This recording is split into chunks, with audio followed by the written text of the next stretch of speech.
Hello everyone! Are you getting a transaction declined error in Valorant? Don't worry, I will show you how to fix it quickly so you can get back to your game. So now let's get started. First, you will need to double check your payment details. Ensure that your card number, expiration date, and billing address are all correct. Any mistakes here could trigger a declined transaction. Now, if your payment details are correct but the transaction is still being declined, contact your bank. Some banks may block online transactions for security reasons, especially for international purchases. If you are still facing the issues, try using a different payment method like PayPal or another credit card.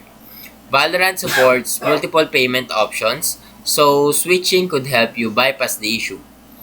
Finally, restart your game and attempt the purchase again. Sometimes a quick restart can resolve a temporary transaction errors. And that is how you can fix the transaction declined error in Valorant. Now if you found this video helpful, please leave a like and subscribe.